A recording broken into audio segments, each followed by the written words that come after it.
Hey guys, welcome back to the channel. This is part 15 of What If Naruto was sent to the Highschool DxD universe. Also check out previous parts of this What If. I have created a playlist for this What If where you can find all the previous parts, link is in description. And also go ahead and check out other What Ifs in the channel. You can suggest a Naruto fanfic with the link in the comment. If it gets enough likes, I will make a video on that. Before we start, please do support for more awesome content. Don't forget to subscribe and leave a like. And also check the description for the creator of this great fanfic and support them for making this fanfic. So let's start this video. Yesterday night, history happened in the Uzumaki mansion. 2 humans, no scratch that, 3 humans stayed the night in his house, and 2 of them were going to live with him for a while. Kaguya had him activate the security seals he placed around the house, after they had a lengthy conversation about the demon with John behind closed doors. They all silently agreed Martha wasn't ready for dangers like the one they were currently facing. They talked for what seemed like hours, but was merely 30 minutes, before a reluctant Naruto told them to go sleep on the 2nd floor. The blonde pondered on what Kaguya told him about the hunter, and his forced decision to let them stay, and before he knew it, he was fast asleep. He was pulled into his mindscape at first light. I can't believe this. I mean, I'm the house owner. Why don't I have a say in this? Naruto complained in his mindscape, staring at Kurama's huge red eyes. It's for their safety, Naruto. Remember what Kaguya said. But it was all speculation and she was very vague and oblique about it. Better safe than sorry, the 8-tailed octopus said. Daisuke, you are backing Kurama up. Naruto, they are your responsibility now. Maybe fate brought them to you, the Nibi no Nikomata, Matatabi said. Naruto narrowed his eyes, staring off into the distance. It's that bitch again, fate. Anyways, we all agreed to help keep the young siblings safe. Come on. What happened to staying away from people's shit? I thought we promised not to interfere with the supernatural world. Receiving no reply from the tailed beasts, Naruto face planted in the sewer that is his mindscape. You guys are unbelievable. When did you become a hypocrite, Naruto? Shikaku asked, the normal crazed voice replaced with a calm one. I'm doing this to protect you guys. We have already decided, Naruto, Kurama said, rising on all fours. Just because we fear discovery doesn't mean we should turn a blind eye when someone's in danger. There's no danger. I got rid of it, remember? The light I once saw in you, it didn't falter, nor did it dim. You casted a shadow over it yourself. What do you mean? Naruto raised an eyebrow at the mountain-sized fox. Naruto-san. A muffled voice called from the outside world. Someone's trying to wake me up. Better get going. Naruto sizzled out of his mindscape, leaving the tailed beasts inside. I'm doing this to protect you all, he says. Kurama mimicked Naruto's voice. We all know you are doing this to protect yourself, Naruto. Naruto snapped his eyes wide open to Martha's lovely face. Her purple eyes shone brightly in the morning sun, as she stared at him with a curious expression. Naruto-san, Martha spoke softly, Kaguya-san requested you to depot the seals. Oh, I forgot about that. Don scoffed, staring at a piece of paper with weird scribblings on it. I can't believe this thing is keeping me from going out, I'm running late for work. He is still not up yet. Kuroka yelled over the loud morning soap opera. Kuroka, turn down the volume and get your legs off the couch. This isn't an inn for you to do as you please, and stop freeloading off others. Martha looked down dejectedly behind Naruto. Kuroka and Kaguya, seeing the sad look on her face, glared at Naruto, and John clicked his tongue in frustration. Naruto wondered why the goddess and the feline were glaring at him, but shrugged it off. The glare Kaguya gave him was the I'll have a word with you later glare, and that means he'd better brace for some serious lectures about life and how to behave. Kai. Naruto placed a hand on the seal, deactivating it. It gave a faint glow as its effects wore off. Naruto was quite against the idea of having the hunters stay with him, and he was pretty sure to voice his displeasure yesterday night, and he was quite loud about it. John stared at his sister one last time before he left. I'll buy you a huge cotton candy, Martha. Martha smiled at her older brother, giving him a nod. Naruto now knew he did something wrong because the smile on her face was fake. Yeah, Naruto sighed. Oi, Martha, go freshen up. Why do you want her to freshen up? Kuroka challenged, still angry at Naruto. It's not as if she brought any spare clothes. Let's take one from Kaguya's wardrobe. But do it before I change my mind. Naruto cut Martha off, grabbing the remote, leveling a heated glare at Kuroka, as if saying challenge me if you dare before he turned down the volume. I don't have all day, girl. Naruto-san, where are we going? Martha asked, feeling uncomfortable under the leers of men on the streets. Kaguya has no fashion sense. All she knows is green, he sighed irritably. Martha had a sweat drop on her face because Naruto wore a neon orange t-shirt tucked into orange denim jeans, an orange sneaker in dark shades. He had orange buttons and an orange wristwatch. Talk about overboard. An orange sports car would have been the perfect ride, don't you think, Marie? The shinobi never found the need to own a car or a phone. The fastest machine these humans created couldn't keep up with him at full speed, and he once chased a jet, but that's a story for another day. Martha nooded behind Naruto with a sweat drop. Naruto stopped at the bus station waiting for the next bus. I never needed a car, but now that I think about it, it would have been pretty cool to own a filthy expensive ride, Naruto muttered. What did you say, Murray? Murray? She thought, shaking her head. Where are we going, Naruto-san?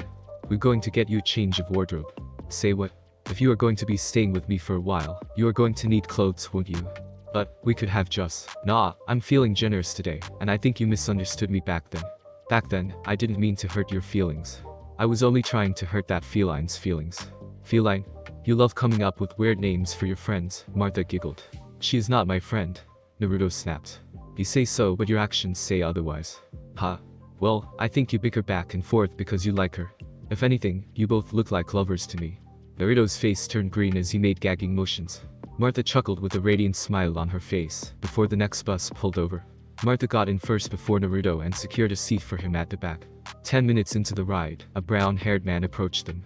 Excuse me, but does heaven know you are missing? He said, staring at Martha. She became visibly uncomfortable, as she shrank behind Naruto holding his arm.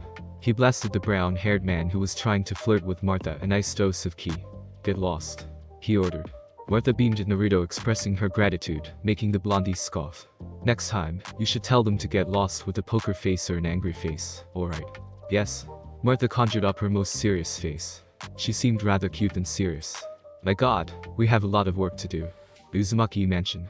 Kuroka lay sprawled in one of the second floor's rooms, burning her gaze on the Haidu's house, thinking about her baby sister. Flashback. Hey, I know I have no right to, but in between sibling matters, and I might seem nosy to you, but don't you think it's high time you talk to her? She deserves to know the truth, don't shield her from it. The truth? Kuroka repeated. You're afraid she might reject you, even if she knew what happened. Well, if you are afraid, there's nothing I can do about it. Flashback ends. Those words still cut her every time she remembered them. Kuroka. Kaguya knocked on the open door. You seem worried. Care to share it with this old woman? Kuroka turned her head up and spoke. It's nothing. Listening to John last night, I guess I must have failed at performing my responsibility as an older sibling. Kaguya flopped on the bed with a sigh. I guess I failed too. We all failed at something in life. The blonde is lucky to have zero expectations. He's as free as a bird, yet there's this sad, melancholic, self-loathing, pitiful aura around him. Well, you are right. Naruto is someone filled with great sorrow. That's why I promised I'll try my best to heal his wound and fill his heart, but Naruto won't let anyone that's not me in. His sorrow is too much for me to cure, and I have no idea on how to help him. I sometimes think his sorrow is incurable. Whoa, that's deep. Naruto had problems like that. More than you can imagine. To think of it, I don't know much about the bastard. I don't know what he hates and what he likes except ramen. Both girls shared a laugh. Naruto, if you look past his sour and offensive front, he is a great guy, but, Kuroka pouted, a grimace gracing her face. It's almost impossible to look past his cold, abominable personality. She sat up in bed. I'll try to help in any way I can. Your lips curved up a fraction. Before you help him, help yourself first. Amend your relationship with your sister. Kuroka bit her lips and nodded. Her mind made up, when the holidays ends, she is going to confront Sharon and tell her how much she has missed her, and how sorry she was for leaving her alone after all these years. Scene change. Whoa, it's huge. Martha marveled at the huge clothing store. The 12-story building belonged to a famous multinational fashion brand. It was a clothing store meant for the rich and privileged, and well, Naruto's lifestyle didn't match privileged, so it was quite baffling to Martha why Naruto chose this store instead of the cheaper ones. Come along, Murray. Wait, you want to buy clothes from Golden Fabric, the most expensive clothes store in Kuo? Martha questioned, appalled. Yeah, is there a problem? But Naruto waltzed into the building with style, scanning the entire area for something or someone suspicious. Come here, Murray, the blonde called John's baby sister over in a lift. Martha stood beside Naruto as he hit the number 9 button. The elevator door closed shut and their ascent began. A few moments later, the door opened with a ding, giving view to a sea of different fashion brands. Welcome, sir, ma'am. The black-haired woman in a black business suit greeted the two customers. Naruto inclined his head a little before he flopped on the couch, finding it comfy. He pulled a golden card with a grain-leaf design out of his pocket and flashed it before the woman's eyes, before he laid his head to rest and crossed his legs over the armrest. The woman nodded with a smile and grabbed Martha by her arm, pulling her over, introducing the various rows of flashy, elegant designers. The woman picked a shining gown out for Martha and pulled her towards the changing room filled with maids to help her get into her clothes. Martha tried on different clothes and had varying complaints, but the ones that stood out the most were, it's too revealing, it's too expensive. They all ignored her though and brought in more clothes for her to wear. Kuo Police Station. John wrapped his fingers around the metal handle of the table. He drew it back, opening the drawer to an assortment of files. He grabbed a golden trinket, pulling the golden chain attached to it with his other hand. With a deep sigh, John opened the trinket housing a photo of his parents. Mom, Dad, I'm scared I might not be able to protect her this time. John clutched the trinket to his heart, sighing again. He'd do anything to protect his baby sister, even if he had to become a devil. He'd do absolutely anything. Flashback. The 7-year-old John crept behind his mother, who was busy stroking a katana inside a black sheath. Mom, why do you clean that sword every day? Oh, my strong prince. John's father lifted him from behind, making the little boy squirm. He giggled as his father lifted him in his arm. A 2-year-old Martha sound asleep in his other arm.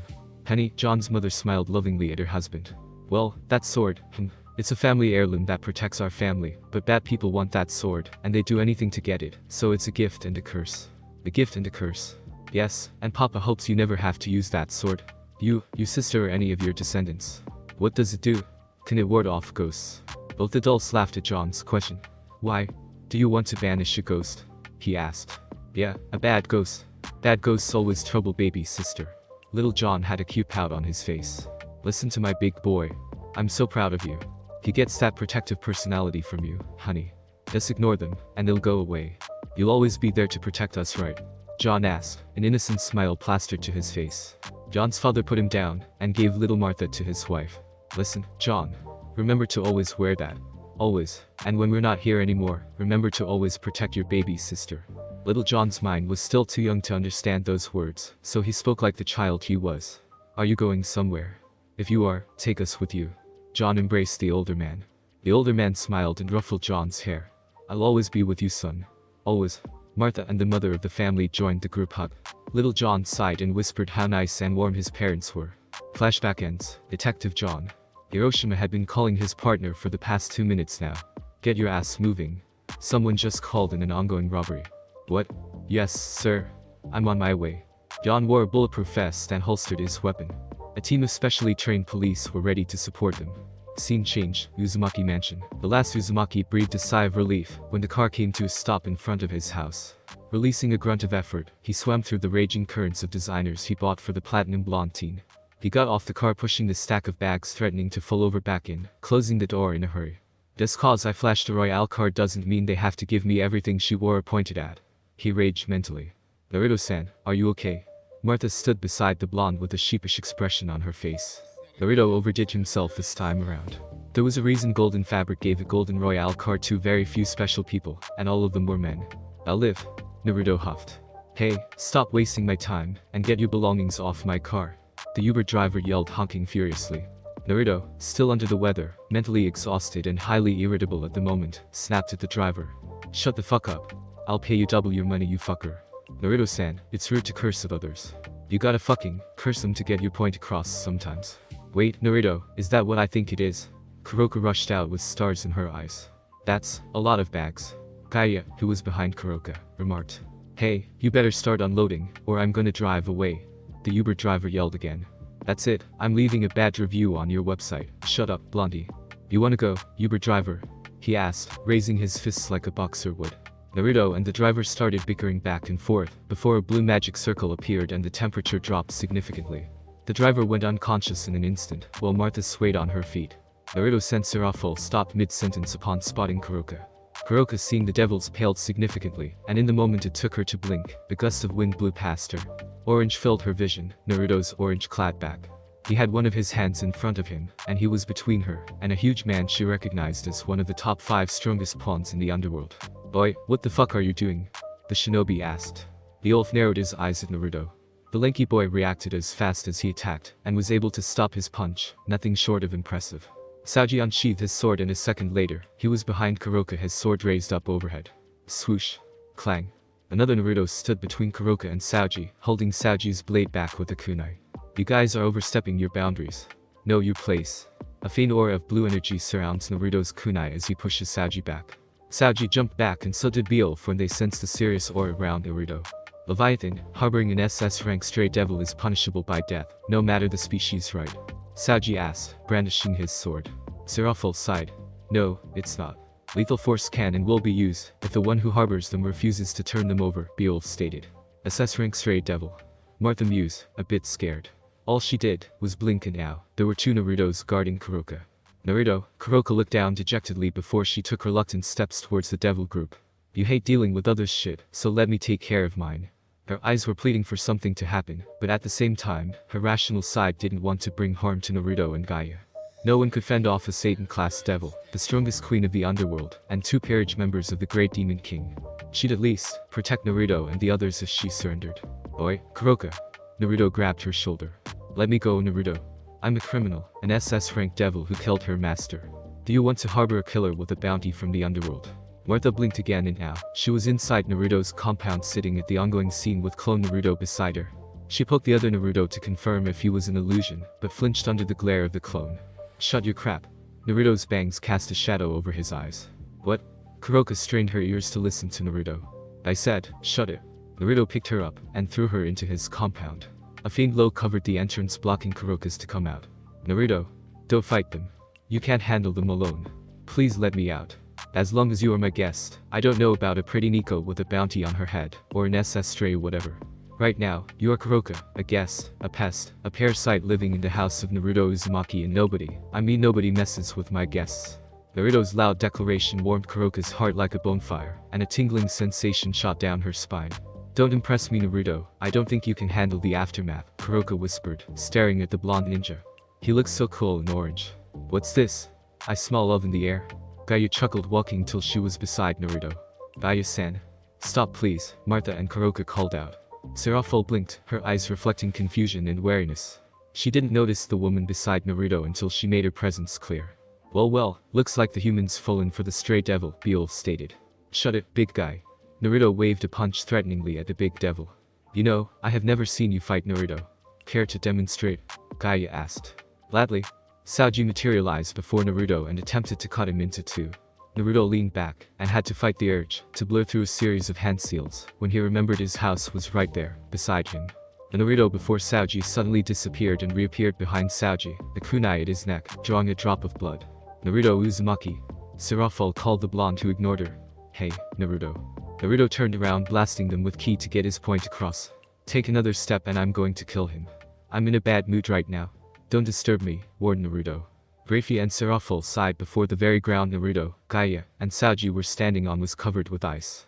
Saoji took the cue and escaped Naruto's hold. What the heck, would you let yourself be captured, and by a human no less? Bijuus berated. Saoji wasn't a pushover himself, he was just testing the waters, to have a vague grasp on Naruto's speed, and boy was it impressive. I didn't want to do this, but I guess I'll have to bring you and that criminal in for questioning. Serafol raised her hand and a magic circle formed below Naruto and Gaia. Naruto wanted to jump away from it, but the effect was instantaneous. His body had already frozen to his waist, and Gaia too. Naruto tried to break the ice with a kunai, but the edge of the kunai only chipped off. It's useless, Grafia whispered. The ice gluing them to the ground didn't budge no matter how hard Naruto hit it. With a sigh from Serafol, she breathed out cold air and balled her fist, encasing Naruto and Gaia in a block of ice in an instant. Naruto, Kuroka's hands went limp beside her. Go retrieve the criminal and wipe that human's memory out. The elf tried to enter the compound, but a force field prevented him from doing so. He tried again, and met the same resistance. It won't budge, he grunted. Apply effort. Crack. Too bad, you guys can't enter. Naruto's voice was heard from inside the ice prison they were in. Boom. The ice cube broke into pieces, sending ice shards around. Hot steam came out of Naruto's body before it receded. What was that? Gaia asked. It's called Futton, a combination of fire and water chakra. Interesting, you can combine them, Gaia exclaimed. Hey, listen. We both don't want to fight here, so why don't you tell me why you are here in the first place? Naruto took a diplomatic approach. Last night, did you fight a demon? Serafol questioned the blonde. Yeah, what about it? He raised an eyebrow, not denying the fact he did. Did you kill it? Yeah, what about that? You shouldn't have killed it. Serafol yelled. How were you able to kill it in the first place? I wouldn't have, if I had known you bats were after it. You just made our job much harder, she said, walking up to Naruto with zero fear. She had her guard lowered. Naruto stared at her small form approaching him. What do you mean? Naruto inquired, his anger sated in favor of curiosity. Oh, hell no. There's no way I'm riding with a bat colony. Yep, you guessed it right. When Naruto Uzumaki shot up to his feet and yelled indignantly. Naruto retold his fight with the demon in a vague manner, leaving important bits about his abilities, but he noticed the eyes of the devils whitened a fraction when he told them he was able to drag the demon out of the child it possessed. In that moment, Serafol's eyes glazed over. a certain gleam in her eyes, as she stared into the distance. Naruto Uzumaki was undoubtedly the unknown factor. He was baffling, to say the least, and now that this opportunity had provided itself, she would take full advantage of it. Hence her proposal, and the blonde reacted in a wild manner, to say the least. Naruto shot up to his feet, glaring at Seraful. The couch was even taller than she was, who returned his glare with a calm look. The blonde refused to let them in, but relented when Gaia told him to let them in, though he did complain about bats infesting his house or something. After the little outburst, the blonde was already moving, making a beeline to the door. Naruto held his hand on the doorknob, and flung the door wide open for the devils. His glare said it all. A simple unspoken leave. Seraful knew he'd decline her offer, but she was hoping she wouldn't have to pull the ace up her sleeves, but now she had to, if she wanted the blonde to cooperate. Kuroka's sins will be pardoned, she said, only raising an eyebrow as Naruto's expression faltered. What? He stuttered. Kuroka, if you help us fight the demon, all her sins will be pardoned, I give you my word. Naruto turned his body around like a machine, his brain already processing the string of curses perfect for the devil group, and as he was about to spit them out, he stopped. Taking a quick glance at Kuroka, who was a few feet away from the chair he occupied a moment ago. He held her gaze, which portrayed something that was a mix of worry and trepidation, which made him grimace. Sure, Kuroka was as annoying as a housefly buzzing around in one's face, and quite a nosy one at that, but he had come to care about her. It's your choice, Naruto. The former Citrus said, looking from Naruto to Kuroka. You watched it all munching on a cookie besides Martha. You're poorly misinformed devils, but, I wonder, what's he gonna do? She said, staring at the devil group like they were lost sheep. On the other hand, riding with the devils might prove a thrilling experience after all. He could give them a sneak peek of his power level, and at the same time, send a subtle warning. Don't fuck with me. Naruto sucked in air sharply and exhaled loudly. He raised 2 fingers and said, only on 2 conditions. Do you think you're in a position to give conditions?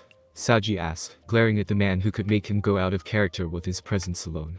Do you want my help or not? He asked, irritation sipping into his voice.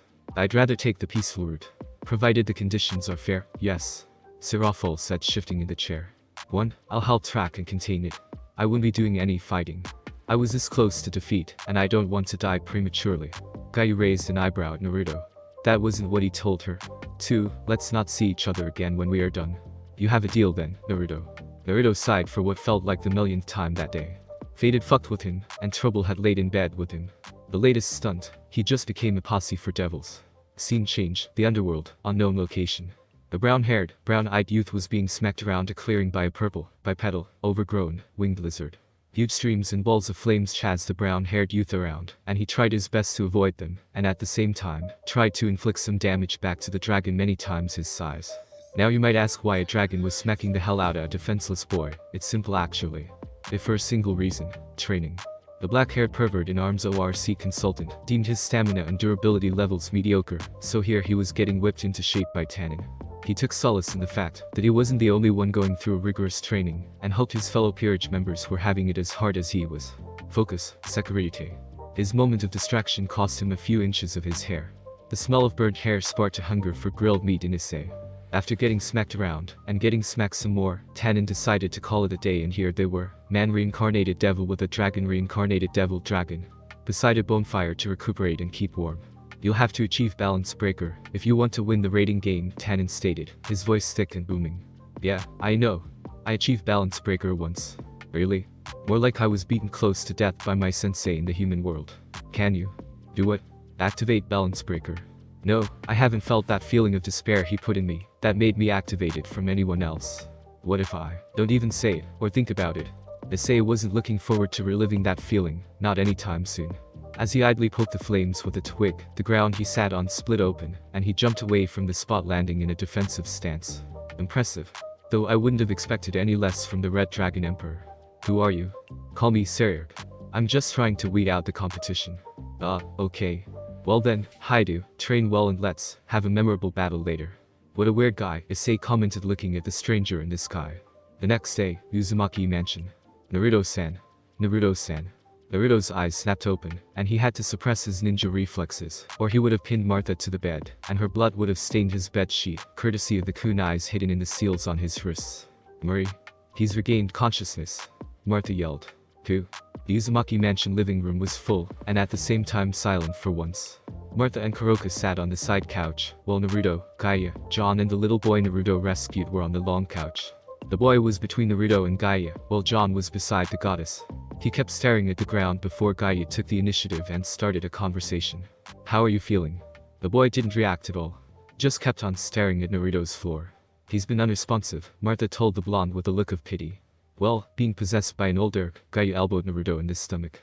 Naruto pushed the offending hand aside and glared at Kaguya. The boy was suffering in inner turmoil. He knew something possessed him, and it was a miracle Naruto found him on time. "We have tried everything to get his attention, but he's not responding." Kuroka spoke up. Naruto tilted his head and placed an open palm in front of the boy at his eye level. The adults in the room all raised an eyebrow at this, before their confusion turned to fascination when the sound of a Rasengan being created filled the room.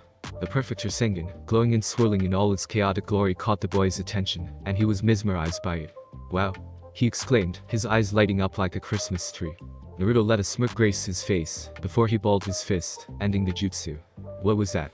John asked a question that was on everyone's mind with awe on his face. Very few got to see the Rasengan up close outside of battle situations, after all. The boy pouted, and his countenance fell. "Rasengan," Naruto said again, recreating his father's technique, and the boy was captivated again. Naruto balled his fist shut, canceling the jutsu. The boy pouted and stared at Naruto, who inclined his head towards his fist, giving him a nod. "Rasengan." The boy called the jutsu's name, staring at Naruto when nothing happened. "Rasengan," Naruto pronounced. "Rasengan." The boy repeated with improvement this time. And his effort was rewarded, when a wind-style Rasengan burst into life instantly in Naruto's hand. The boy jumped and clapped, and made to touch it, before Naruto stretched his arm to lengths the little boy couldn't reach. Naruto snorted at the crestfallen expression the boy displayed. "Me, Naruto? You? Shimura?" Somehow, Kaguya felt proud, watching the interaction between Naruto and the now-named Shimura. He could be a big softie sometimes, that blondie. "Do you know where your house is?" Naruto asked. "No." "Your parents?" Kaguya spoke up beside the boy. "No." "Do you remember anything or anyone?" John questioned. "No. Shimura has no daddy or mommy." Martha gasped. Being an orphan, at a young age like Shimura, she knew the hardships involved, and he was all alone too, unlike her. At least she had John. The platinum blonde-haired detective shifted uncomfortably, and an air of sympathy filled the living room, until Naruto flicked the boy on the head, and scoffed as he rolled his eyes. "Naruto?" Kuroka barked. "Tell me, Shimura, where is your mom?" Naruto asked, all traces of friendliness gone. "What are you doing, Naruto? He just told us." Naruto abruptly cut John off when he remembered he was the only empath in the house. "He's lying." "What?" Shimura thought it was better if you didn't know about Shimura's mommy, the boy said his first sentence. He paused when he saw that he had gained everyone's attention. "My daddy is dead, and mommy tried her best to take care of Shimura. She loved Shimura, she cared for Shimura, and Shimura was happy, but then, Takeshi Tem came to our house." "Takeshi Tem? How old is this boy?" Kaguya pondered. "Takeshi Tem married mommy, and since then, mommy didn't treat Shimura like before. Mommy ignored Shimura. Takeshi Tem took Shimura's mommy away from Shimura. He was neglected." "Stupid woman," Naruto hissed. "Hey, Shimura's mommy isn't stupid. She's beautiful, caring, and she's my mommy." Little Shimura tried to defend his beloved mother. "She'll love Shimura back, if Shimura endures. Shimura will win her heart back again, believe it." The boy spoke with such confidence the adult's heart swelled. Naruto shot up to his feet after the boy's speech and said, "Oi, Kozo." He narrowed his eyes at the boy. "Where is your mommy at?" Scene change, the underworld. Today was undoubtedly an auspicious day for all of devil kind. Today marks a change in the supernatural world's history, and the young devils gathered today in this fancy party were the witnesses to this great historic event. The chief deity of the Norse mythology, Odin, would grace them with his presence today, and sign the peace treaty. The importance of this event is so great to devils and Asgardians alike, and the benefits of this treaty becoming a success for both parties is too great to ignore.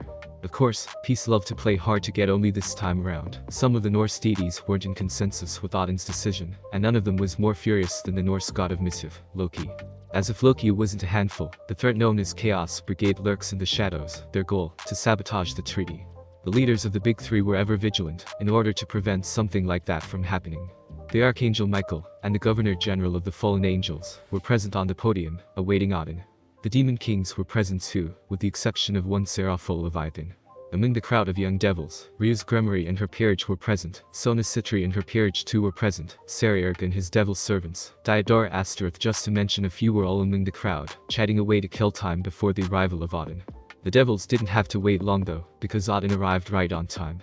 The chief Norse god was flanked by Barakiel, a fallen angel and father to Akeno Himejima, and the virgin Valkyrie, Roswis. The young devils had their attention on the old Cyclops. Very few out of Asgard got the opportunity to see Odin in all his old perverted glory after all. A certain brown-haired pervert voiced his surprise in a rather loud manner. "It's Odin." Issei pointed at the one-eyed god. "Issei-kun, it's rude to point," Kiba corrected. The gang was together, ready to witness history in the making. Today, the Norse faction and the Devil faction are going to sign a peace treaty, but unfortunately, like always, a peace treaty, a summit, or a gathering of leaders of any kind, is bound to attract trouble. Odin, chief deity of the Norse faction, accompanied by Barakiel, a loyal fallen angel, and Roswus, his bodyguard, walked to the group of devil leaders, noticing the absence of one Serafol Leviathan. "It's been a while, shitty old man from the far north," Azazel said with a smile on his face. "It's been a while, bratty one," Odin replied, stroking his beard. "Lord Odin, on behalf of the devils present, I welcome you," Serzichus greeted.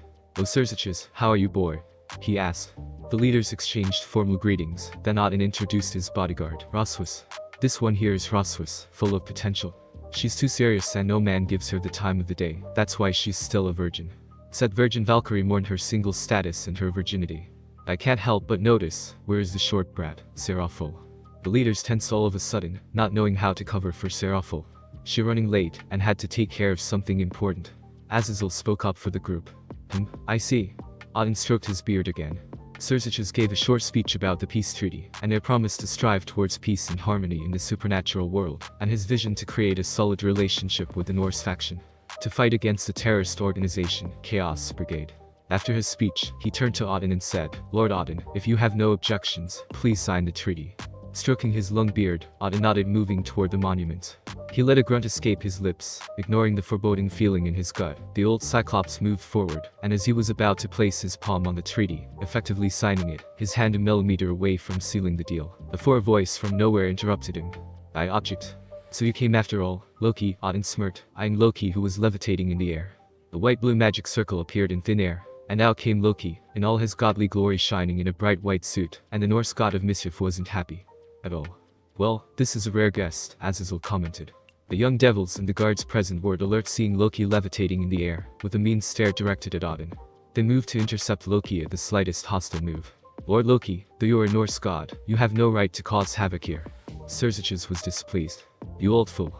Asgard still suffers from the damage she received, yet here you are signing nonsense treaties with devils." Loki spat, ignoring everyone except Odin. The leaders and the young devils present had a perplexed look on their face. Roswus, from her place beside Odin, balled her fists in anger at the mention of the damage Asgard received from a terrorist attack. "Loki, if you return to Valhalla now, I'll forgive you," Odin told Loki with a displeased look on his face. "Forgive me? Don't joke around, old geezer. If you ally us with other mythologies, we won't be able to achieve Ragnarok. Oh, the twilight of the gods was once at our fingertips. How glorious would it have been if not for that." "Cease your mouth, Loki," Odin yelled. "Silence, old fool," Loki yelled back. "How dare you speak to our great father that way?" Roswus, the Virgin Valkyrie, moved forward. Loki tore his glare from Odin, and directed it at Roswus. "You foolish child.